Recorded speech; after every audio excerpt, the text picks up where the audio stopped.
ہر میں زباں تمہارے لیے بدل میں ہے جا تمہارے لیے ہمارے جہاں تمہارے لیے اٹھے بھی وہاں تمہارے لیے. الحمدللہ رب العالمین والصلاة والسلام على سید المرسلین اما بعد فاعوذ باللہ من الشیطان الرجیم بسم اللہ الرحمن الرحیم والصلاة والسلام علیک یا رسول اللہ وعلى آلک واصحابک یا حبیب اللہ والصلاة والسلام علیک یا نبی اللہ وعلى آلک واصحابک یا نور اللہ. میرے پیارے اسلامی بھائی اور مدنی چینل کے ناظرین، مدنی چینل کے سلسلے دہن میں زباں تمہارے لیے میں ایک مرتبہ پھر آپ کی خدمت میں حاضر ہے. اس مبارک سلسلے میں ہم اپنے کریم و رحیم آقا صلی اللہ تعالی علیہ وآلہ وسلم کی ذات ستودہ صفات کے تعلق سے کچھ سننے کی سعادت حاصل کرتے ہیں. آئیے سلسلے کی ابتدا میں نبی پاک صاحب لولاک سیاح افلاک صلی اللہ تعالی علیہ وآلہ وسلم کی ذات گرامی پر درود پاک پڑھنے کی فضیلت سننے کی سعادت حاصل کرتے ہیں. ہمارے کریم و رحیم آقا، ہمارے مشفق و مہربان آقا صلی اللہ تعالی علیہ وآلہ وسلم نے ارشاد فرمایا: اسمع صلاۃ اہل محبتی واعرفهم. اہل محبت کا درود میں خود سنتا ہوں اور ان درود پڑھنے والوں کو پہچانتا بھی ہوں. صلو علی الحبیب صلی اللہ تعالی علی محمد وعلی آلہ وصحبہ وبارک وسلم. میرے پیارے اسلامی بھائی اور مدنی چینل کے ناظرین، سلسلے کی ابتدا میں کچھ اچھی نیتیں کرنے کی سعادت حاصل کر لیجئے تاکہ ثواب بھی ملے.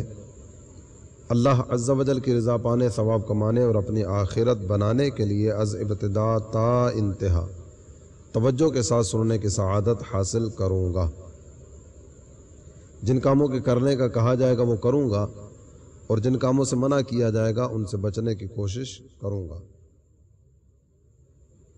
اس مبارک سلسلے میں چونکہ نبی پاک صلی اللہ تعالی علیہ وآلہ وسلم کا ذکر خیر ہوگا اور کثرت کے ساتھ ذکر خیر ہوگا، تو میں بھی نیت کرتا ہوں، آپ بھی نیت کیجئے کہ جب جب حضور انور تاجدار بحر و بر مالک جنت و کوثر صلی اللہ تعالی علیہ وآلہ وسلم کا نام نامی اس میں گرامی آئے گا، ادب و شوق کے ساتھ پورا درود پاک صلی اللہ تعالی علیہ وآلہ وسلم پڑھنے کی سعادت حاصل کروں گا. یہ بھی نیت کر لیجئے، جو سیکھیں گے سب کو سکھاتے چلیں گے، دیے سے دیے کو جلاتے چلیں گے. صلو علی الحبیب صلی اللہ تعالی علی محمد وعلی آلہ وصحبہ وبارک وسلم. میرے پیارے اسلامی بھائی اور مدنی چینل کے ناظرین، گزشتہ 2 سلسلوں میں نبوی کردار کے روشن نمونے، اس تعلق سے ہم نے کچھ سننے کی سعادتیں حاصل کی. اللہ تعالی سرکار دو عالم صلی اللہ تعالی علیہ وآلہ وسلم کے پر نور کردار کا صدقہ ہم سب کو بھی نصیب فرمائے. حضور انور صلی اللہ تعالی علیہ وآلہ وسلم کی مبارک ذات کے تعلق سے جتنی بھی گفتگو کی جائے اور جس محبت بھرے انداز میں گفتگو کی جائے، دن رات ایک کر کے اس عنوان پر گفتگو کی جائے، حقیقت یہ ہے کہ یہ جتنی بھی گفتگو ہوگی نا، یہ ساری کی ساری صرف اور صرف اس مبارک ذات سے برکتیں حاصل کرنے کے لیے ہے، وگرنہ ان کے کردار، ان کی مبارک عادات، ان کے معجزات، ان کے کمالات، ان کا احاطہ کون کر سکتا ہے. کسی نے کہا نا، زندگیاں ختم ہوئیں اور قلم ٹوٹ گئے، تیرے اوصاف کا ایک باب بھی پورا نہ ہوا. حقیقت ایسی ہے سرکار دو عالم صلی اللہ تعالی علیہ وآلہ وسلم کے مبارک کردار کا احاطہ ہم میں سے کون کر سکتا ہے؟ ہماری عقلوں میں اتنی وسعت ہے ہی نہیں ہے کہ نبی پاک صلی اللہ تعالی علیہ وآلہ وسلم کے مبارک ذات اور سرکار علی وقار صلی اللہ تعالی علیہ وآلہ وسلم کے مبارک کردار کا احاطہ کر سکے۔ اعلیٰ حضرت امام اہل سنت آپ کتنے محبت برے انداز میں عالم تصورات میں، عالم تخیلات میں محبوب کے رخ زیبا کا تصور جماتے ہوئے کہتے ہیں کہ تیرے تو وصف عیب تنا ہی سے ہیں بری، حیراں ہوں میرے شاہ میں کیا کیا کہوں تجھے۔ حضور کس وصف کے ساتھ آپ کا ذکر کروں، کس کمال اور کس خوبی کا تذکرہ کروں؟ میں تو جس بھی کمال کا تذکرہ کرتا ہوں، جس بھی خوبی اور جس بھی وصف کی بات کرتا ہوں، اور اس وصف کے بیان کے بعد جب آپ کی ذات مبارکہ کو دیکھتا ہوں تو آپ کی مبارک ذات مجھے اس سے بھی کہیں آگے نظر آتی ہے۔ آپ کا مقام و مرتبہ وراء الورا ہے۔ جب آپ کا مقام و مرتبہ اللہ تعالی جل جلالہ نے اس قدر بلند فرمایا تو آپ کے مقام و مرتبہ کا کما حقہ بیان، یعنی جس طرح اس کا حق ہے اس انداز میں بیان، یہ تو ہماری بساط میں ہے ہی نہیں۔ نبی اکرم صلی اللہ تعالی علیہ وآلہ وسلم باوجود اس کے کہ محبوب خدا ہیں، سید الانبیاء ہیں، تمام مخلوقات میں سب سے افضل، سب سے اولا، سب سے عرفہ، سب سے بالا ہیں، قرب الہی کے اس بلند ترین مقام پر فائز ہیں کہ جس مقام پر نبی محترم صلی اللہ تعالی علیہ وآلہ وسلم کے علاوہ روئے زمین میں اولین آخرین میں کوئی ایک بھی ایسا نہیں کہ جو وہاں تک پہنچ سکے۔ یہ ساری چیزیں اپنی جگہ پہ، لیکن اس کے باوجود جب ہم نبی پاک صلی اللہ تعالی علیہ وآلہ وسلم کی انفرادی زندگی کو دیکھتے ہیں، محبوب کی اجتماعی زندگی کو دیکھتے ہیں، ان میں کئی چیزیں اس طرح کی ہیں جہاں نبی پاک صلی اللہ تعالی علیہ وآلہ وسلم کی مبارک ذات کو دیکھتے ہیں تو جس طرح کہا جاتا نا، جس نے دیکھا وہ دیکھتا ہی رہ گیا، حقیقت ایسی نظر آتی ہے۔ عاجزی، انکساری، تواضع، اللہ تعالی جل جلالہ کی رضا اور خصوصیت کے ساتھ اگر بات کی جائے، ہمارے ہاں ایک چیز نظر آتی ہے کہ بندہ ظاہر میں کچھ اور ہوتا ہے، باطن میں کچھ اور ہوتا ہے، اس کے اقوال کچھ اور طرح کے ہوتے ہیں، احوال کچھ اور طرح کے ہوتے ہیں، گفتار کا غازی ہوا کرتا ہے لیکن کردار اپنی موت مر چکا ہوتا ہے۔ اس کے انداز کو اگر دیکھیں، لوگوں سے ملاقات کی صورت بنے گی تو بڑے پیار کے ساتھ، بڑی محبت کے ساتھ، بڑی لجاجت کے ساتھ بچ جانے والا انداز ہوگا، اور جوں ہی یہ گھر کی دہلیز کراس کرتے ہوئے گھر میں پہنچے گا وہاں اس کے انداز ہی بدل جائیں گے اور شیر ببر کی طرح دھاڑتا ہوا گھر کے افراد پر پڑے گا۔ اندر کچھ اور، باہر کچھ اور، ظاہر کچھ اور، باطن کچھ اور۔ یہ ہمارے ہاں یہ چیزیں اس انداز میں دیکھنے سننے میں آتی ہیں۔ ہمارے کریم آقا صلی اللہ تعالی علیہ وآلہ وسلم کی ذات مبارکت کو دیکھیں تو یہ مبارک ذات وہ ہے کہ جو کہا سرے منہ بھی خود اپنی ذات میں اس سے آگے پیچھے نظر نہیں آتے، دوسروں کو جو بات ارشاد فرمائی خود بھی آپ صلی اللہ تعالی علیہ وآلہ وسلم ان چیزوں پر عمل پیرا نظر آتے ہیں۔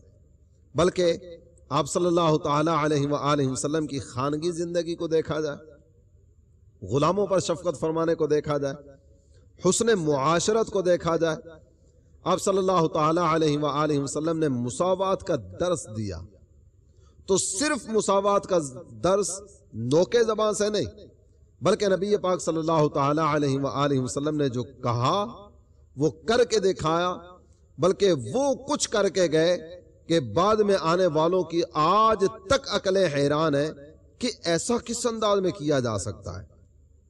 آپ دیکھیے ہماری پیاری امی جان سیدہ عائشہ صدیقہ طیبہ طاہرہ رضی اللہ تعالیٰ عنہا، آپ ارشاد فرماتی ہیں نبی محترم شفیع امم تاجدار عرب و عجم صلی اللہ تعالی علیہ وآلہ وسلم اپنے مبارک جوتے کو خود درست فرما لیا کرتے تھے، اپنا کپڑا خود سی لیا کرتے تھے، اور جس طرح تم اپنے گھر کے کام کاج کرتے ہو نا حضور انور صلی اللہ تعالی علیہ وآلہ وسلم کی عادت کریمہ تھی کہ آپ بھی اپنے گھر کے کام از خود فرما لیا کرتے تھے، اور نبی محترم صلی اللہ تعالی علیہ وآلہ وسلم کی عادات مبارکہ کا تذکرہ کرتے ہوئے آپ ارشاد فرماتی ہیں کہ اپنے گھر میں بکری کا دودھ یہ بھی خود دو لیا کرتے تھے، اور کوئی کام اس طرح کا نظر نہیں آتا تھا کہ جس میں آپ دیگر پر اپنی برتری جتلا رہے ہیں۔ جی ہاں، اگر آپ کے سامنے ایک روشن حقیقت عرض کروں، سرکار دو عالم صلی اللہ تعالی علیہ وآلہ وسلم نے بعض مقامات پر بعض احادیث طیبہ میں اپنے کمالات کا بیان بھی فرمایا۔ اللہ تعالی جل جلالہ نے جن مراتب عالیہ سے نوازا، جن درجات رفیع سے آپ کو مالا مال فرمایا، سرکار نے ان میں سے کئی چیزوں کا تذکرہ ارشاد فرمایا، لیکن وہاں بھی جو انداز ہے نا، عاجزی والا، انکساری والا۔ میرے آقا ارشاد فرماتے ہیں انا سید ولد آدم، میں اولاد آدم کا سردار ہوں۔ بالکل حقیقت ہے، اولین آخرین سارے کے سارے اس محبوب کی بارگاہ کے غلام ہیں۔ بلکہ صاحب قصیدہ بردہ علامہ بصیری رحمۃ اللہ علیہ، آپ نے تو بڑی محبت بری بات کی نا۔ آپ فرماتے ہیں وَكُلُّهُمْ مِن رَّسُولِ اللَّهِ مُلْتَمِسٌ غُرْفًا مِّنَ الْبَحْرِ أَوْ رَشْفًا مِّنَ الدِّيَامِ، سارے کے سارے انبیاء، سارے کے سارے رسول یہ نبی پاک صلی اللہ تعالی علیہ وآلہ وسلم کی بارگاہ میں فریاد پیش کر رہے ہیں، سرکار کی بارگاہ میں عرض کر رہے ہیں۔ کس چیز کی؟ حضور اپنے دریائے جود و کرم میں سے ایک قطرہ ہمیں بھی دے دیں، اپنے بحر بے کنار میں سے ایک چلو ہمیں بھی عطا فرما دیں۔ انبیاء جس محبوب کی بارگاہ میں سوالی ہیں، انبیاء جس محبوب کی بارگاہ میں عرض کر رہے ہیں، آپ خود اندازہ فرمائیے کہ اس آقا کے مقام و مرتبہ کا عالم کیا ہوگا۔ اعلیٰ حضرت امام اہل سنت کہتے ہیں نا، انبیاء سے کروں عرض۔ جب یہ انداز سامنے نظر آتے ہیں نا، ان میں سے کوئی سرکار کی امت میں آنے کی تمنا کر رہا ہے، کوئی اپنی قوم کو جمع کر کے ان میں نبی پاک صلی اللہ تعالی علیہ وسلم کی آمد کی خبریں دے رہا ہے، کوئی سرکار دو عالم صلی اللہ تعالی علیہ وآلہ وسلم کے فضائل اپنی امت میں بیان کر رہا ہے۔ جب یہ سارے نظارے نگاہوں کے سامنے آتے ہیں نا، تو پھر جو ایک چیز دل و دماغ پر راسخ ہوتی ہے اور جو ایک تصور دل و دماغ میں آتا ہے، اسی تصور کو پیش نظر رکھتے ہوئے اعلیٰ حضرت امام اہل سنت کہتے ہیں انبیاء سے کروں عرض کیوں مالکو، کیا نبی ہے تمہارا ہمارا نبی؟ یہ جس انداز میں تم فضائل بیان کرتے ہو، یہ جس انداز میں تم فضائل بیان کرتے ہو ہمارے پیارے آقا صلی اللہ تعالی علیہ وآلہ وسلم کے، یہ سارے کا سارا انداز بتاتا ہے کہ تم بھی اسی آقا کے امتی ہو۔ انبیاء سے کروں عرض کیوں مالکو، کیا نبی ہے تمہارا ہمارا نبی؟ تو انا سید ولد آدم، میں اولاد آدم کا سردار ہوں، اور اس میں کوئی شک نہیں ہے، کوئی دو رائے نہیں ہے کہ نبی پاک صلی اللہ تعالی علیہ وآلہ وسلم کو اللہ تعالی جل جلالہ نے شان سرداری عطا فرمائی، شان سرداری ان کا مقدر بنی، اس کا تذکرہ بھی فرما دیا، اور ساتھ ہی ساتھ یہ بات ارشاد فرمائی ولا فخرا، میں اولاد آدم کا سردار ہوں لیکن مجھے اس بات پر کوئی فخر نہیں۔ مقام کا تذکرہ بھی ہو گیا، درجات رفیع کی بات بھی ہو گئی، اور مجھے اس پر کوئی فخر نہیں، اس کا تذکرہ بھی نبی پاک صلی اللہ تعالی علیہ وآلہ وسلم نے فرما دیا۔ میرے پیارے اسلامی بھائی اور مدنی چینل کے ناظرین، سرکار دو عالم صلی اللہ تعالی علیہ وآلہ وسلم کی مبارک ذات کو دیکھیں۔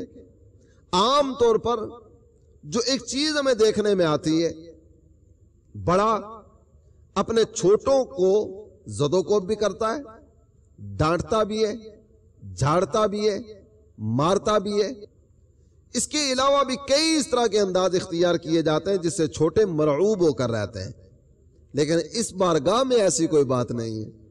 سرکار دو عالم صلی اللہ تعالی علیہ وآلہ وسلم نے کبھی کسی کو ہاتھ سے نہیں مارا، نہ خادم کو نہ عورت کو۔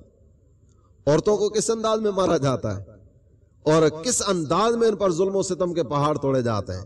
سرکار دو عالم صلی اللہ تعالی علیہ وآلہ وسلم نے اپنی ازواج مطہرات میں سے کبھی کسی کو اس انداز میں نہیں مارا، کبھی کو مار پیٹ کا واقعہ پیش نہیں آیا۔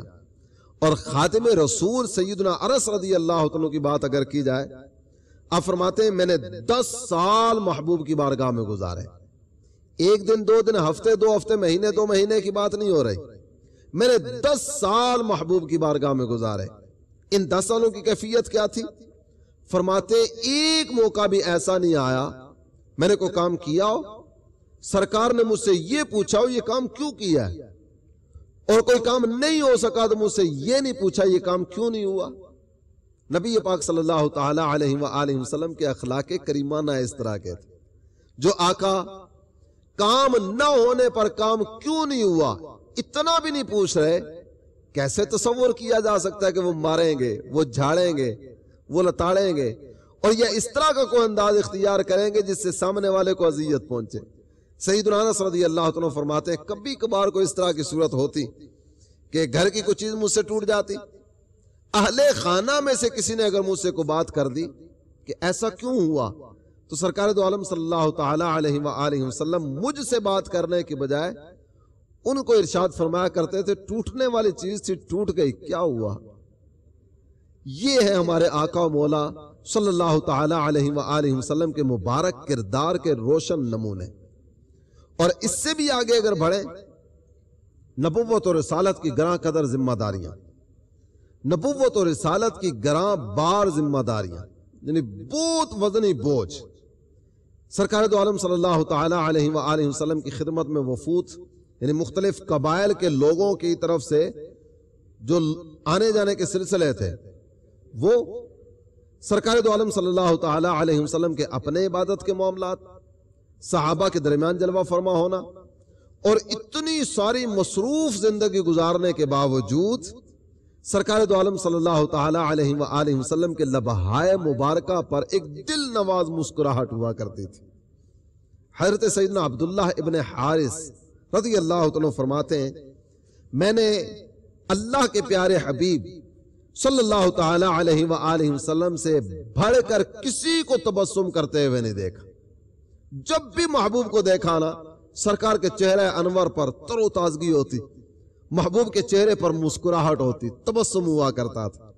سیدنا جریر رضی اللہ تعالی عنہ آپ فرماتے ہیں میرے آقا نے جب بھی مجھے دیکھا نا مسکرا کے دیکھا.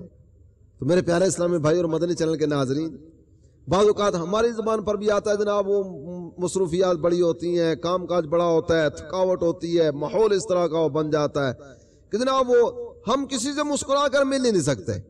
سرکار کی پیاری ادا کس طرح کی ہے، نبی محترم صلی اللہ تعالی علیہ وآلہ وسلم کی عادات مبارکہ کس طرح کی ہیں، اور محبوب کا انداز کس طرح کا ہے. اور اس پر مزید اگر ایک چیز کو بڑھایا جائے، صحابہ میں سے کسی نے آواز دی، اہل خانہ میں سے گھر والوں میں سے کسی نے اگر آواز دی، تو سرکار دو عالم صلی اللہ تعالی علیہ وآلہ وسلم کی زبان فیض ترجمان پر جو لفظ آیا کرتا تھا نا، اس لفظ کی لذت اور چاشنی کو محسوس کرنے کی کوشش کیجیے. وہ مبارک لفظ ہے لبیک. لبیک اس کا مطلب ہے میں حاضر ہوں. غلام اپنے آقا کی بارگاہ میں فریاد پیش کر رہا ہے نا، غلام اپنے آقا کو مخاطب کر رہا ہے، اور آقا کی زبان پر کیا ہے؟ لبیک، میں حاضر ہوں. اور مزید اگر اس میں دیکھیں، سرکار دو عالم صلی اللہ تعالی علیہ وسلم جب اپنے غلاموں میں تشریف فرما ہوتے ہیں، یہاں بیٹھنے کا انداز کیا ہے؟ اپنے صحابہ کے درمیان بھی پاؤں پھیلا کر نہیں بیٹھتے تھے. جو بھی حاضر بارگاہ ہوتا اسے توجہ ملتی، التفات سے نوازتے. کسی کو کبھی بھی یہ محسوس نہیں ہوا کہ نبی پاک صلی اللہ تعالی علیہ وآلہ وسلم نے مجھے کوئی توجہ نہیں دی، مجھے کوئی رسپانس ہی نہیں ملا. میں محبوب کی بارگاہ میں بات کرنے کے لیے حاضر تو ہوا، جس طرح آج ہمارے بارے میں بات کی جاتی ہے نا کہ جناب وہ بات کرنے کے لیے گیا تھا، موڈ ٹھیک نہیں تھا، ماحول نظر نہیں آیا، بات کرنے کی مجھے کیفیت اور اس طرح کی صورت نہیں بن سکی کہ میں اپنا ما فی الضمیر وہاں جا کر بیان کر سکوں. وہاں اس چیز کا تصور نہیں. آنے والا اپنے دل کی ساری گفتگو، سارے کے سارے معاملات محبوب کی بارگاہ میں عرض کرتا، اور سرکار دو عالم صلی اللہ تعالی علیہ وآلہ وسلم ان آنے والوں کی حسرتیں نکالتے تھے. اور کیسا محبت برا انداز کہ اگر کسی نے کچھ سرگوشی کرنے کی اجازت طلب کی، محبوب کے کان میں کچھ عرض کرنے لگا، جب تک اس کی بات پوری نہ ہوتی، سرکار دو عالم صلی اللہ تعالی علیہ وآلہ وسلم اپنا سر مبارک نہیں ہٹاتے تھے۔ وہ اپنی بات کر رہے ہیں، سرکار بڑی توجہ کے ساتھ سنتے چلے جا رہے ہیں، سنتے چلے جا رہے ہیں، سنتے چلے جا رہے ہیں۔ جس وقت ان کی بات مکمل ہوتی پھر آپ اپنا سر انور ہٹایا کرتے تھے۔ اور جب کوئی مصافحے کے لیے ہاتھ آگے بڑھاتا، ہاتھ محبوب کے ہاتھ میں دے دیا، جب تک یہ اپنا ہاتھ نہیں کھینچے گا سرکار دو عالم صلی اللہ تعالی علیہ وآلہ وسلم اپنا ہاتھ نہیں کھینچے۔ جب کوئی مصافحے کے لیے ہاتھ بڑھاتا، سرکار دو عالم صلی اللہ تعالی علیہ وآلہ وسلم کے دستے انور میں اپنا ہاتھ دیتا، جب تک یہ اپنا ہاتھ پیچھے نہ کرتا سرکار دو عالم صلی اللہ تعالی علیہ وآلہ وسلم اپنا دستے انور پیچھے نہیں کرتے تھے۔ کیسا محبت بڑا انداز ہوتا ہوگا، کیسی خوش نصیب یہ ہستیاں تھیں کہ جو محبوب کے جلوے دیکھتے، محبوب کی صحبت میں حاضر رہتے، سرکار کے مبارک کان میں اپنی التجائیں پیش کرتے، محبوب کے ہاتھ میں اپنے ہاتھ دیتے۔ اور کبھی ایسا نہیں ہوا کہ کسی سے آپ صلی اللہ تعالی علیہ وآلہ وسلم نے سخت کلامی فرمائی ہو، تیز گفتگو فرمائی ہو۔ اور کبھی کوئی اس طرح کی بات نہیں ہوئی کہ نبی پاک صلی اللہ تعالی علیہ وآلہ وسلم نے کسی کا عیب بیان کیا ہو، کسی کی برائی کو بیان کیا ہو۔ ہر صحابی کا یہ جذبہ ہوا کرتا تھا، ہر ایک کی یہ سوچ ہوا کرتی تھی کہ جتنا میرے آقا مجھ سے محبت کرتے ہیں نا، کسی اور سے اتنی محبت نہیں فرماتے۔ نماز کا وقت ہوتا، نماز کے دوران کوئی شخص آ جاتا تو نماز مختصر فرما کر اس کی حاجت دریافت فرماتے۔ جب وہ فارغ ہو جاتا وہ اپنے گھر کی طرف چلا جاتا، نبی پاک صلی اللہ تعالی علیہ وسلم پھر نماز میں مصروف ہو جاتے، مساکین کی عیادت فرماتے، غلاموں کی دعوت قبول فرماتے۔ صحابہ کے درمیان اس انداز میں بیٹھا کرتے کہ عام آنے والا جو چہرہ انور سے شناسا نہیں ہے وہ دیکھ کر فیصلہ نہیں کر سکتا تھا کہ ان میں غلام کون ہے اور آقا کون ہے۔ سرکار دو عالم صلی اللہ تعالی علیہ وسلم دراز گوش پر سواری فرما لیا کرتے۔ دراز گوش گدا، خچر ان کو کہا جاتا ہے۔ حج کے موقع پر جس اونٹ پر آپ صلی اللہ تعالی علیہ وآلہ وسلم نے سواری فرمائی اس پر کجاوا، پالان، جو سیٹ اس پر رکھی جاتی ہے جس پر بیٹھا جاتا ہے، یہ سیٹ پرانی تھی۔ اور حج آپ صلی اللہ تعالی علیہ وسلم نے جو فرمایا اپنی مبارک زندگی کے آخری سال میں، یہ وہ وقت ہے جو فتوحات کا وقت ہے۔ یہ وہ وقت ہے کہ جس وقت میں اللہ تعالی جل جلالہ نے مال غنیمت کی صورت میں اس کے علاوہ رزق کے خزانے کھول دیے تھے۔ اس وقت بھی سرکار کی مبارک اونٹنی کا کجاوا، مبارک اونٹنی کا پالان، مبارک اونٹنی کی سیٹ وہ پرانی تھی، اور اس کے اوپر جو چادر ڈالی گئی تھی نا، وہ چادر کوئی بیش قیمت نہیں تھی، بلکہ یہاں تک ذکر کیا گیا کہ اس چادر کی قیمت 4 درہم سے زیادہ نہیں تھی۔ حالانکہ آپ کی خدمت میں عرض کر چکا فتوحات کا دور ہے، مال غنیمت کے دروازے کھل چکے، اور اللہ تعالی جل جلالہ نے فراوانی عطا فرما دی۔ فراوانی کے باوجود بھی سرکار دو عالم صلی اللہ تعالی علیہ وآلہ وسلم نے ٹھاٹ باٹ کو، شاہانہ انداز کو پسند نہیں فرمایا۔ آپ صلی اللہ تعالی علیہ وآلہ وسلم اپنے صحابہ کے درمیان تشریف فرما ہوتے، خوش طبعی بھی فرماتے، مزاح بھی فرماتے۔ کسی نے حاضر بارگاہ ہو کر عرض کیا حضور مجھے اونٹ چاہیے، آپ صلی اللہ تعالی علیہ وسلم نے ارشاد فرمایا تجھے اونٹ نہیں، اونٹ کا بچہ دوں گا۔ عرض کرتے ہیں حضور حاجت اونٹ کی ہے، آپ اونٹ کا بچہ عطا فرمائیں گے، میں اس کا کیا کروں گا؟ تو آپ صلی اللہ تعالی علیہ وآلہ وسلم نے ارشاد فرمایا ہر اونٹ کا بچہ ہی تو ہوتا ہے۔ تو یوں اس انداز میں خوش طبعی بھی فرماتے، مزاح بھی فرماتے۔ سرکار دو عالم صلی اللہ تعالی علیہ وآلہ وسلم کو اللہ تعالی جل جلالہ نے روب اور دبدبہ عطا فرمایا تھا، یہ قدرتی روب تھا۔ حضور صلی اللہ تعالی علیہ وآلہ وسلم کی بارگاہ میں آنے والا آپ کی خدا داد ہیبت سے متاثر ہوئے بغیر نہیں رہ سکتا تھا۔ صحابہ اکرام علیہم رضوان حاضر بارگاہ ہوتے، با ادب پرسکون انداز میں بیٹھتے کہ دیکھنے والا یہ سمجھتا کہ شاید ان کے سروں پر پرندے بیٹھے ہوئے۔ حدیث شریف میں سرکار دو عالم صلی اللہ تعالی علیہ وسلم ارشاد فرماتے ہیں نصرت بالرعب، میری روب کے ذریعے مدد کی گئی ہے۔ اور وہ مدد کس انداز میں کہ دشمن ایک ماہ کی مسافت پر بھی ہونا تو بھی اللہ تعالی جل جلالہ کے فضل و کرم سے میرا روب اور میری ہیبت اور میرا دبدبہ یہ اس کے دل پر طاری ہو جاتا ہے۔ اور ان تمام تر معاملات میں یہ جتنی باتیں ابھی آپ کی خدمت میں عرض کی، بعض اوقات ہوتا ہے بندہ تکلفات میں پڑا ہوتا ہے، یعنی انداز یہ نہیں ہوتا، طبیعت یہ نہیں ہوتی، طبیعت کا تقاضا یہ نہیں ہوتا، لیکن تکلفاً زبردستی یہ سارے کے سارے کام کر رہا ہوتا ہے۔ یہاں کوئی ایسے کام نہیں تھے، یہاں کوئی تکلف والا اس طرح کا سلسلہ نہیں تھا۔ یہ جتنی باتیں بیان کی گئی نا یہ ساری کی ساری ہمارے آقا کی مبارک ذات میں پائی جاتی تھی اور طبیعت کا حصہ تھا۔ سرکار دو عالم صلی اللہ تعالی علیہ وآلہ وسلم کی عادت شریفہ تھی، جب سفر ہوتا عام طور پر سفر میں صحابہ اکرام علیہم رضوان آگے چلتے، سرکار دو عالم صلی اللہ تعالی علیہ وسلم پیچھے تشریف فرما ہوا کرتے۔ کوئی کمزور، کوئی مجبور پیچھے رہ جاتا تو سرکار دو عالم صلی اللہ تعالی علیہ وسلم سہارا دیتے، اپنے ساتھ سواری پر سوار کر لیتے، یا جس انداز میں مدد کی حاجت پیش آتی اس انداز میں مدد فرمایا کرتے۔ حضرت جابر رضی اللہ عنہ آپ ارشاد فرماتے ایک دفعہ سفر کے دوران جنگ سے واپسی کا سلسلہ تھا، میری سواری پیچھے رہ گئی۔ سرکار دو عالم صلی اللہ تعالی علیہ وآلہ وسلم جب تشریف فرما ہوئے تو آپ صلی اللہ تعالی علیہ وآلہ وسلم نے ارشاد فرمایا جابر کیا ہوا، پیچھے کیوں رہ گئے؟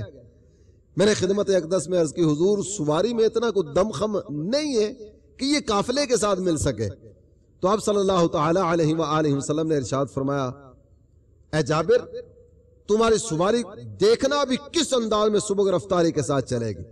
آپ نے اپنے مبارک عصا سے اس سواری کو نوازا، سواری ایسی تیز چلی کہ حضرت جابر فرماتے ہیں قافلے کے ساتھ شامل رہنے کے لیے مجھے اس کی رسی کو کھینچنا پڑتا تاکہ ایسا نہ ہو کہ یہ تیز رفتاری میں آگے نکل جائے قافلہ پیچھے رہ جائے۔ جب یہ کیفیت ہوئی میرے آقا ارشاد فرمانے لگے جابر یہ سواری مجھے بیچو گے؟ میں نے عرض کی حضور میں حاضر ہوں، میں بھی آپ کا، سواری بھی آپ کی، سب کچھ آپ کا، آپ چاہیں تو جس انداز میں چاہیں اس کو لے لیں۔ سرکار دو عالم صلی اللہ تعالی علیہ وسلم آپ نے قیمت عطا فرمائی۔ حضرت جابر عرض کرتے ہیں حضور میرے پاس سواری اس کے علاوہ نہیں ہے۔ سرکار نے فرمایا ٹھیک ہے مدینہ طیبہ جا کر یہ سواری دے دینا، نے قیمت عطا فرما دی۔ جب مدینہ طیبہ پہنچے حضرت جابر خدمت اقدس میں سواری لے کر حاضر ہوئے، حضور یہ آپ نے خریدی تھی، آپ کی بارگاہ میں پیش کرنے کے لیے آیا ہوں، قیمت دی جا چکی ہے، اس سواری کی قیمت دی جا چکی ہے۔ حضرت جابر سواری پیش کرنے کے لیے آئے، سرکار دو عالم صلی اللہ تعالی علیہ وآلہ وسلم نے ارشاد فرمایا جابر جاؤ یہ سواری بھی تمہیں دی، نہیں قیمت بھی دے دی گئی اور سواری لینے کے بجائے سرکار دو عالم صلی اللہ تعالی علیہ وآلہ وسلم نے یہ بھی حضرت جابر کو عطا فرما دی۔ کیسی عطائیں تھیں ہمارے پیارے آقا صلی اللہ تعالی علیہ وآلہ وسلم کی۔ اور اگر مساوات کی بات کی جائے، مساوات کا درس دینا یہ بڑا آسان ہوا کرتا ہے، لیکن اس کو نبھانا یہ کچھ اور چیز ہوتی ہے۔ بات کرنا آسان ہے، اس پر عمل کر کے دکھانا یہ مشکل ہوا کرتا ہے۔ اور ہمارے آقا مولا صلی اللہ تعالی علیہ وآلہ وسلم نے مساوات کا درس اس دور میں دیا، اس زمانے میں دیا کہ جس زمانے میں ساری دنیا میں کوئی ایک گوشہ یا کوئی ایک خطہ اس طرح کا نہیں جہاں مساوات کا تصور بھی پایا جاتا۔ غلام بھی تو انسان ہی ہوتے تھے، خادم بھی انسان ہوا کرتے تھے، یہ نیچ ذات والے، نیچ قوم والے یہ بھی انسان ہوا کرتے تھے، لیکن غلاموں کا انداز کس طرح کا ہوتا تھا، لونڈیوں کا انداز کس طرح کا ہوا کرتا تھا، نچلی قوم والوں اور نیچ ذات والوں کے ساتھ کس طرح کا برتاؤ کیا جاتا تھا، تاریخ ہمارے سامنے ہے۔ کس انداز میں ان پر ظلم و ستم کے پہاڑ توڑے جاتے اور مصائب کی آندھیاں ان کی طرف بڑھائی جاتی اور چلائی جاتی تھی۔ ان لوگوں کو کوئی انسان سمجھنے کے لیے تیار نہیں تھا۔ غلاموں کے کوئی حقوق ہوا کرتے کوئی تصور ہی نہیں تھا، لونڈیوں کے کوئی حقوق ہوا کرتے کوئی تصور ہی نہیں تھا۔ سرکار دو عالم صلی اللہ تعالی علیہ وآلہ وسلم نے غلاموں کو بھی کس انداز میں نوازا. حضرت ابو ذر رضی اللہ تعالی راوی ہیں، فرماتے ہیں اللہ تعالیٰ جل جلالہ کے پیارے حبیب صلی اللہ تعالی علیہ وآلہ وسلم نے ارشاد فرمایا، صحیح مسلم کی حدیث مبارکہ، یہ غلام یہ تمہارے بھائی ہیں، اللہ تعالیٰ نے تمہیں ان کا مالک بنایا ہے، لہذا جو تم کھاؤ انہیں بھی وہی کھلاؤ، جو تم پہنو انہیں بھی وہی پہناؤ، اور انہیں ان کی طاقت سے زیادہ تکلیف نہ دو. اگر کسی ایسے کام کرنے کا حکم دو تو ان کی امداد کیا کرو، نہیں اگر کوئی سخت کام آ جائے، سخت کام بعض اوقات کرنا پڑتا ہے، تو صرف ان کو وہ کام کہہ دینے کے بجائے خود بھی ساتھ شامل ہو جاؤ. یہ درس دیا ہمارے پیارے آقا صلی اللہ تعالی علیہ وسلم نے، اور سرکار کا وہ فرمان شاید مسلمانوں کے بچے بچے کو یاد ہوگا، لا فضل لعربی علی عجمی ولا لعجمی علی عربی الا بالتقوی. کسی عربی کو عجمی پر یا کسی عجمی کو عربی پر کوئی فضیلت نہیں ہے، جس کو فضیلت حاصل ہے وہ تقوی کی بنیاد پر ہے. آئیے تھوڑی دیر کے لیے مسجد قباء کی تعمیر کے نظارے کو دیکھنے کی طرف بڑھے. مسجد قباء کی تعمیر کا وقت آیا، بنیادیں کھودی جانے لگی، بنیاد میں رکھنے کے لیے پتھر لانے کی حاجت پیش آئی، تو سب سے پہلا پتھر جو لانے والی ذات ہے نا، وہ خود ہمارے آقا صلی اللہ تعالی علیہ وآلہ وسلم کی ذات ہے. غلام موجود ہیں، دست بستہ حاضر بارگاہ ہیں. یہ وہ غلام ہے جو جانوں کے نذرانے پیش کرنے کے لیے بھی حاضر ہیں، لیکن سرکار کا انداز کیا ہے؟ پہلا پتھر خود لے کر آئے. پھر اس کے بعد اور آگے بڑھیے، حضور انور صلی اللہ تعالی علیہ وآلہ وسلم ایک سفر کا موقع آیا، صحابہ حاضر خدمت ہیں، محبوب کے صحابہ بکری کا گوشت پکانے کے لیے اہتمام کرنے لگے. ایک صحابی کہتے ہیں اسے میں ذبح کروں گا، دوسرے کہنے لگے اس کی کھال میں اتاروں گا، تیسرے کہنے لگے اس کا گوشت میں پکاؤں گا. جب یہ سارے آپس میں اس انداز میں کام تقسیم کرنے لگے، سرکار دو عالم صلی اللہ تعالی علیہ وآلہ وسلم نے ارشاد فرمایا، ٹھیک ہے، ایک نے ذبح کا کام اپنے ذمہ لیا، دوسرے نے کھال اتارنے کا کام اپنے ذمہ لیا، تیسرے نے پکانے کا کام اپنے ذمہ لیا، اس کو پکانے کے لیے لکڑیاں جمع کرنے کے لیے میں جاؤں گا. صحابہ کرام علیہ رضوان نے عرض کی، آقا یہ کام کرنے کے لیے ہم غلام موجود ہیں نا، حضور آپ کیوں تکلیف کرتے ہیں؟ تو سرکار دو عالم صلی اللہ تعالی علیہ وآلہ وسلم نے ارشاد فرمایا، مجھے اس چیز کا پتہ ہے، لیکن میں پسند نہیں کرتا کہ میں تمہارے درمیان ممتاز ہو کر بیٹھوں. اللہ تعالیٰ اس شخص کو ناپسند فرماتا ہے جو اپنے دوستوں کے درمیان ممتاز ہو کر بیٹھتا ہے. ایک دفعہ آپ صلی اللہ تعالی علیہ وآلہ وسلم کے مبارک جوتے کا تسمہ ٹوٹ گیا. ایک صحابی عرض کرتے ہیں، آقا یہ مجھے عنایت فرما دے، میں اسے درست کر دیتا ہوں. ارشاد فرمایا، نہیں، اسے میں ہی درست کروں گا. میں یہ نہیں چاہتا کہ میں تمہارے درمیان ممتاز ہو کر بیٹھوں اور تم پر حکم چلاتا رہوں کہ یہ کام تم کر دو، یہ کام تم کر دو، یہ کام تم کر دو. بڑا پیارا انداز آپ کے سامنے عرض کروں. آپ کو یاد ہوگا اسلام کی سب سے پہلی جو ہجرت ہے نا، وہ حبشہ کی طرف ہوئی تھی. نجاشی بادشاہ جو حبشہ کا بادشاہ ہے، ان کی طرف سے بارگاہ رسالت میں کچھ نمائندے آئے. سرکار دو عالم صلی اللہ تعالی علیہ وآلہ وسلم کی خدمت میں یہ حاضر ہے. نبی پاک صلی اللہ تعالی علیہ وآلہ وسلم ان کی خدمت کرنے کے لیے خود تشریف فرما ہوئے. صحابہ اکرام علیہ رضوان عرض کرتے ہیں، آقا ان کے لیے کھانے پینے رہنے سہنے کے جو انتظامات کرنے ہم حاضر ہیں، سارے معاملات ہم کر لیں گے. تو آپ صلی اللہ تعالی علیہ وآلہ وسلم نے ارشاد فرمایا، انہوں نے یعنی حبشہ والوں نے ہمارے ساتھیوں کی خدمت کی تھی، ہمارے ساتھیوں کی تعظیم و تکریم کی تھی، اس لیے میں یہ چاہتا ہوں کہ ان کا بدلہ میں از خود دوں. کیسا پیارا انداز ہے، کیسا محبت برا انداز ہے. غزوہ احزاب کا وقت آیا، مدینہ طیبہ کے گرد خندق کھودی جا رہی، زمین کھودی جا رہی ہے تاکہ دشمن شہر مدینہ میں داخل ہو کر حملہ نہ کر سکے. صحابہ زمین کھود رہے، پتھر توڑ رہے. ہمارے آقا و مولا صلی اللہ تعالی علیہ وآلہ وسلم ان کے ذمے کام لگا کر اپنے حجرہ انور میں جا کر آرام کر رہے ہو، ایسا نہیں ہے. سرکار بنفس نفیس تشریف فرما، ایک سخت پتھر آتا ہے، صحابہ اکرام علیہم رضوان توڑنے کی کوشش کرتے ہیں لیکن کامیاب نہیں ہو پاتے، محبوب کی بارگاہ میں حاضر ہوتے ہیں۔ سرکار دو عالم صلی اللہ تعالی علیہ وآلہ وسلم کی خدمت اقدس میں آئے۔ سرکار دو عالم صلی اللہ تعالی علیہ وآلہ وسلم نے اپنے دستے انور میں کدال لی، اس زور سے ضرب ماری کہ ایک ہی ضرب میں وہ وزنی اور بڑا اور سخت پتھر وہ ریزے ریزے اور ٹکڑا ٹکڑے ہو گیا۔ وہ سخت پتھر ایک ہی ضرب میں ٹکڑے ٹکڑے ہو گیا۔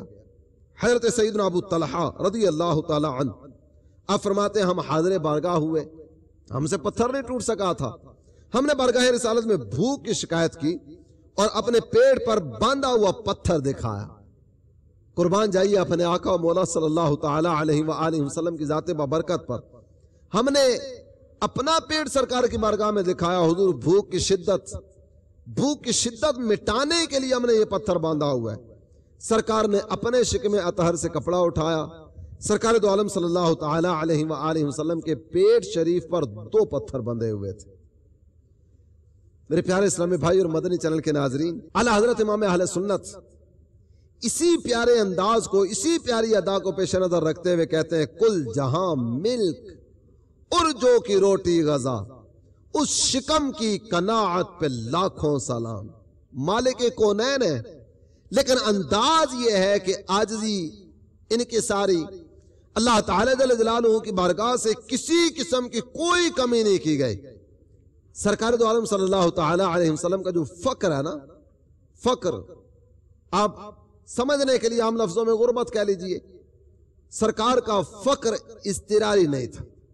اضطراری یعنی کچھ کھانے کے لیے ہے ہی نہیں ہے، کچھ پہننے کے لیے ہے ہی نہیں ہے، رہنے کے لیے اچھا مکان نہیں ہے، کوئی لمبا چوڑا سرمایہ نہیں ہے۔ بندے کی مجبوری ہوتی ہے حالات کے ساتھ سمجھوتا کرتے ہوئے چلے، لیکن یہ آقا وہ آقا ہیں جس طرح ابتدا میں نے یہ حدیث شریف آپ کی خدمت میں عرض کی، لو شئت لسارت معی جبال الذہب، میں چاہوں نا تو یہ بڑے بڑے بلند پہاڑ یہ سونا بن کے میرے ساتھ ساتھ چلے۔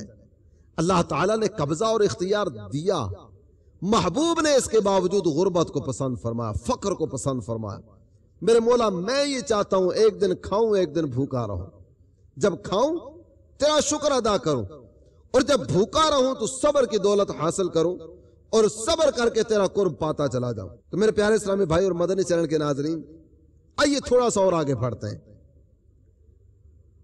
کوئی بھی رہنما ہو نا، کوئی بھی مقتدا اور پیشوا ہو، تو جب تک وہ عوامی رابطہ نہ رکھے اس وقت تک وہ کامیاب نہیں ہو سکتا۔ عام طور پر مختلف تنظیمیں بنائی جاتی ہیں، مختلف تحریکیں چلائی جاتی ہیں، تو جب تک اپنی تنظیم کے، اپنی تحریک کے، اپنی جماعت کے اراکین، نمائندگان، ان کے دکھ درد میں شرکت کی صورت نہ کی جائے تو اس وقت تک ان کے حوصلے بلند نہیں ہوتے۔ اور اگر ان کے دکھ درد میں شرکت ہوتی رہے، کوئی بیمار ہو گیا پوچھنے کے لیے چلے گئے، کوئی فوت ہو گیا جنازہ پڑھنے کے لیے چلے گئے، کوئی کسی مصیبت میں مبتلا ہو گیا محبت کے اور 2 بول بول دیے، 2 دعائیہ جملے اس کے لیے کہہ دیے، یہ اس کا حوصلہ بلند کرنے کا ذریعہ بنتے ہیں۔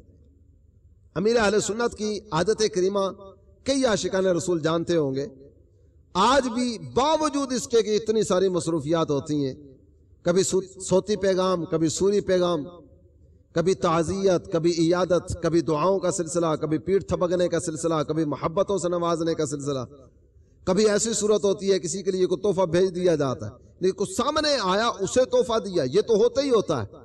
جو نہیں آیا نا کبھی کبھار ویسے اس کا تذکرہ چلا، اس کے لیے بھی تحفہ بھیج دیا۔ تو یہ جو انداز ہے نا، یہ حوصلے بلند کرنے والے ہوتے ہیں۔ اور امیر اہل سنت کی یہ عادت کریمہ یہ بھی نبوی کردار سے لی گئی ہے۔ سرکار دو عالم صلی اللہ تعالی علیہ وآلہ وسلم کے مبارک کردار کا فیضان ہے جو ان کی ذات گرامی میں نظر آتا ہے۔ حضور انور صلی اللہ تعالی علیہ وآلہ وسلم کی عادت کریمہ تھی کہ آپ بیماروں کی عیادت فرمایا کرتے، کوئی مصیبت زدہ ہوتا سرکار اس کی غم خاری فرمایا کرتے۔ اور یہ جو انداز ہے، اس انداز سے اس قدر حوصلے بلند ہوتے ہیں، اس قدر حوصلے بلند ہوتے ہیں کہ جس کو لفظوں میں بیان نہیں کیا جا سکتا۔ اور اس کے فوائد کیا کیا ملتے ہیں؟ ایک یہودی بچہ سرکار دو عالم صلی اللہ تعالی علیہ وآلہ وسلم کی خدمت میں حاضر ہوا کرتا تھا، محبت کرتا تھا سرکار سے، بیمار ہو گیا۔ آپ صلی اللہ تعالی علیہ وآلہ وسلم کی عادت کریمہ دیکھیے، محبوب اس کی عیادت کرنے کے لیے اس کے گھر میں تشریف فرما ہو گئے۔ باپ سرانے بیٹھا ہوا ہے، محبوب کی جلوہ گری ہوئی، سرکار دو عالم صلی اللہ تعالی علیہ وآلہ وسلم نے اس یہودی بچے کو ارشاد فرمایا، بیٹے اسلام قبول کر لو اور اللہ تعالیٰ کی وحدانیت اور میری نبوت اور رسالت کو دل و جان سے قبول کر لو۔ اس بچے نے حسرت بھری نظروں سے اپنے باپ کو طرف دیکھا، اس بچے نے حسرت بھری نظروں سے اپنے باپ کی طرف دیکھا۔ جب بچے نے باپ کے چہرے کی طرف دیکھا تو باپ بھی سمجھ گیا کہ میرا بیٹا کلمہ پڑھنا چاہتا ہے، کہنے لگا اطیع ابا القاسم، جو کہتے ہیں نا وہ مان لو۔ اس بچے نے کلمہ پڑھا، مسلمان ہوا۔ سرکار دو عالم صلی اللہ تعالی علیہ وآلہ وسلم اس کے گھر سے باہر نکلے۔ بعض روایتوں میں یہ مضمون ملتا ہے کہ حضور صلی اللہ تعالی علیہ وسلم جو ہی دروازے سے باہر نکلے اس بچے کا انتقال ہو گیا۔ آپ صلی اللہ تعالی علیہ وسلم کی عیادت کی برکت دیکھیے، ایک یہودی بچہ کلمہ پڑھ کے مسلمان ہو گیا، اللہ تعالیٰ اور اس کے پیارے حبیب صلی اللہ تعالی علیہ وآلہ وسلم کا اطاعت گزار بنا۔ محبوب شفقت نہ فرماتے تو کیا پتا وہ کفر کی حالت میں دنیا سے چلا جاتا۔ محبوب کی شفقتیں، محبوب کی عنایات کریمانہ اس کو کفر کی دلدل سے نکال کے اسلام کے گہرے کفر کی سرکار دو عالم صلی اللہ تعالی علیہ وآلہ وسلم کی شفقتیں اسے کفر کی چلچلاتی دھوپ سے نکال کر شجر اسلام کی گھنی اور گہری چھاؤں تلے لے آئے۔ تو آئیے ہم بھی اس نبوی ادا کو ادا کرتے چلے جائیں۔ سرکار دو عالم صلی اللہ تعالی علیہ وآلہ وسلم کے عنایات کریمانہ کا ایک بڑا پیارا انداز۔ محبوب کے پاس 10 درہم، سرکار دو عالم صلی اللہ تعالی علیہ وآلہ وسلم نے اپنے لیے 4 درہم کی ایک قمیض خریدی۔ سیدنا عبداللہ بن عمر رضی اللہ عنہ اس حدیث کے راوی فرماتے جب سرکار زیب تن فرما کے باہر تشریف فرما ہوئے، ایک انصاری حاضر بارگاہ ہوتے ہیں، سرکار کی بارگاہ میں عرض کرتے ہیں آقا کتنی پیاری قمیض ہے، یہ مجھے نہیں عنایت فرمائیں گے؟ آپ صلی اللہ تعالی علیہ وآلہ وسلم نے وہ قمیض اپنے اس انصاری صحابی کو عطا فرما دی۔ جب یہ قمیض ان کو دے دی گئی، کچھ وقت گزرنے کے بعد نبی پاک صلی اللہ تعالی علیہ وآلہ وسلم نے 4 درہم مزید دیے، دکاندار سے ایک اور قمیض خرید لی، اور اب 2 درہم باقی بچے۔ جب سرکار دو عالم صلی اللہ تعالی علیہ وسلم واپس تشریف لا رہے ہیں، رستے میں دیکھا ایک کنیز بیٹھی ہوئی ہے اور رو رہی ہے۔ آپ روتوں کو ہنسانے والے، مصیبت زدوں پر دست شفقت فرمانے والے، ارشاد فرمایا کس وجہ سے رو رہی ہو؟ کہنے لگے میرے مالک نے مجھے آٹا خریدنے کے لیے بھیجا تھا، 2 درہم اس نے دیے تھے، وہ 2 درہم کہیں کھو گئے، میرے پاس اب رقم نہیں ہے کہ میں گھر میں آٹا لے کر جاؤں۔ سرکار دو عالم صلی اللہ تعالی علیہ وسلم نے وہ 2 درہم اسے عطا فرمائے اور ارشاد فرمایا ان 2 درہم کا آٹا لو اور گھر چلی جاؤ۔ کچھ وقت گزرا، سرکار کا دوبارہ وہاں سے گزر ہوا، آپ صلی اللہ تعالی علیہ وآلہ وسلم نے ملاحظہ فرمایا وہ کنیز وہیں بیٹھی پھر رو رہی ہے۔ ارشاد فرمایا اب تجھے کیا ہوا؟ 2 درہم کا مسئلہ تھا، وہ مسئلہ تو حل ہو گیا۔ عرض کرتے ہیں آقا 2 درہم تو مل گئے، لیکن میں چونکہ کافی لیٹ ہو گئی، گھر کب سے نکلی ہوئی تھی اور ابھی تک نہیں جا سکی، مجھے ڈر ہے کہ کہیں میرا مالک مجھے اذیت نہ دے، مجھے مارے نہ۔ تو سرکار دو عالم صلی اللہ تعالی علیہ وسلم کی شفقت دیکھیے، محبوب کی مہربانیاں دیکھیے، ارشاد فرمایا میرے ساتھ چلو، میں تمہارے گھر میں تمہیں چھوڑ کر آتا ہوں۔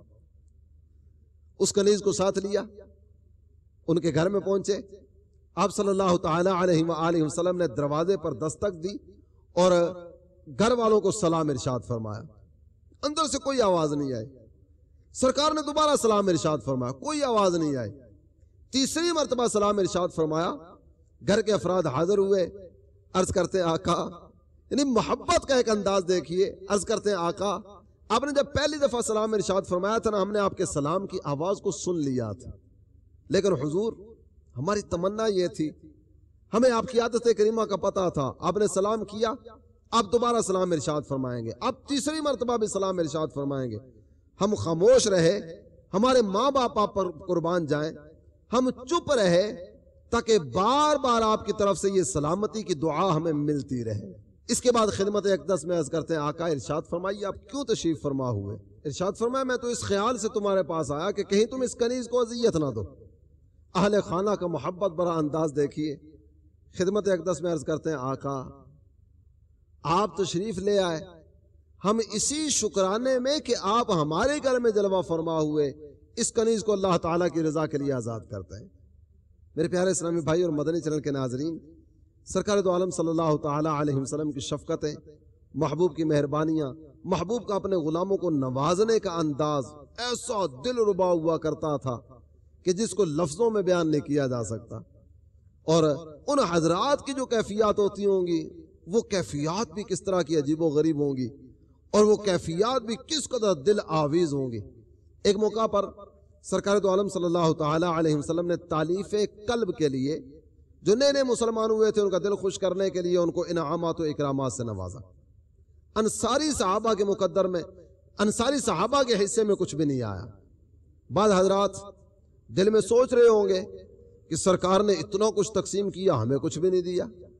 نبی پاک صلی اللہ تعالیٰ علیہ وآلہ وسلم نے سب کچھ تقسیم کرنے کے بعد جو جملہ ارشاد فرمایا نا، وہ جملہ یہ تھا میرے صحابہ، میرے انصاری صحابہ، بقیہ کو میں نے اونٹ دیے، بکریاں دیں، جانور دیے، مال دیا، ان کے لیے یہ اتنا کچھ، تمہیں بتاؤں تمہارے لیے کیا ہے؟ میں خود تمہارے لیے ہوں۔ یہ کہنے کے بعد سرکار اپنے انصاری صحابہ کے درمیان جلوہ فرما ہوئے۔ کیفیت یہ تھی، راوی کہتے ہیں صحابہ کی فرط محبت میں آنکھیں نم تھیں، اشک بار آنکھوں کے ساتھ سرکار دو عالم صلی اللہ تعالیٰ علیہ وسلم کی خدمت میں عرض کر رہے تھے حضور آپ مل گئے، کائنات کی کوئی نعمت ایسی نہیں ہے کہ جس کی حسرت ہمارے دلوں میں ہو۔ میرے پیارے اسلامی بھائی اور مدنی چینل کے ناظرین، اللہ تعالیٰ ہمیں سرکار علی وقار مکہ مدینہ کے تاجدار صلی اللہ تعالیٰ علیہ وآلہ وسلم کی ذات ستودہ صفات کے مبارک کردار کا صدقہ نصیب فرمائے۔ آئندہ سلسلے میں انشاءاللہ عز و جل ایک نئے عنوان کے ساتھ آپ کی خدمت میں حاضر ہوں گے۔ اللہ تعالیٰ عمل کی توفیق عطا فرمائے، آمین بجاہ النبی الامین صلی اللہ تعالیٰ علیہ وآلہ وسلم۔